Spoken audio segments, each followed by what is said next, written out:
They chose to spend long hours practicing and mastering their art when their friends were having a great time at clubs. Today, Soweto's finest are reaping the rewards. These dancers are traveling the world working with local and international celebrities. But the group wouldn't have achieved much had it not been for its founder, Thomas Chauke, who showed great character during tough times.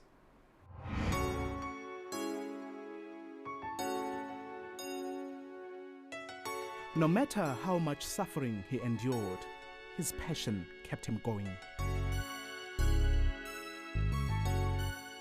I guess I just felt something totally different when I was dancing. And through the difficulties that I was going through at that time in my life, you know, dancing was just there to save my life. Thomas Chauke's troubles began 7 years ago. His father was gunned down in a robbery incident in 2007. As the teenager was still trying to make sense of the tragedy, his mother lost her life to a stroke the following year.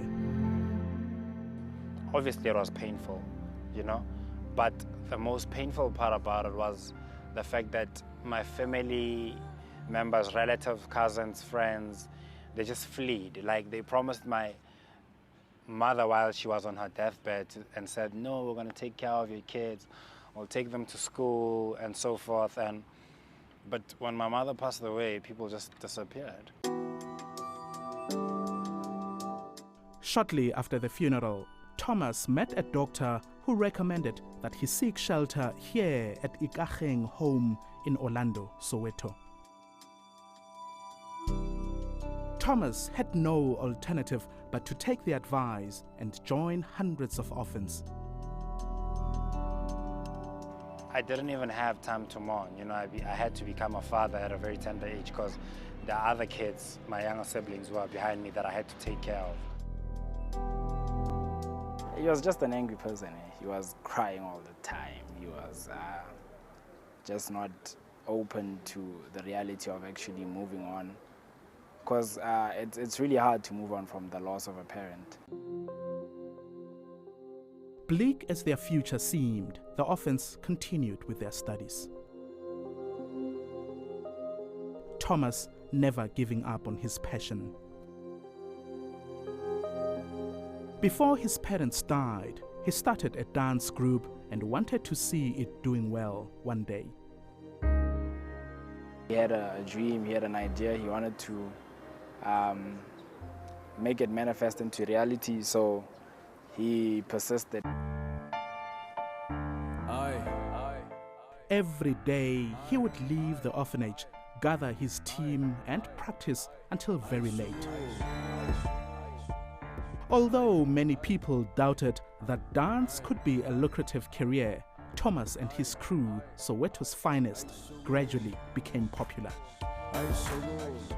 We were headhunted by Red Bull when the Red Bull Beat Battle started. We did YFM, we did Channel O dance competition. And then commercial opportunities started pouring in. The dancers worked with heavyweights in the South African entertainment industry, from DJ Oskido, Ganyani to Cleo. They began appearing in music videos and performed at live events. I'm really proud of them. And I think, you know what, they're young. You know, so there's no limit to what you can do. They're a great brand for our country. They are good ambassadors for, not just for Soweto, but for South Africa. You know, and they inspire other groups. From humble beginnings to a global stage. The young men have received invitations from the US, England and France to perform and feature in international magazines. We're the only group that's traveling and is performing out of the country without being behind an artist. Successful as they are, they still make time to use their talents to to raise funds for orphans. We didn't want to be a group fella, it will blow up and then it's all about us. We want to give back because we know.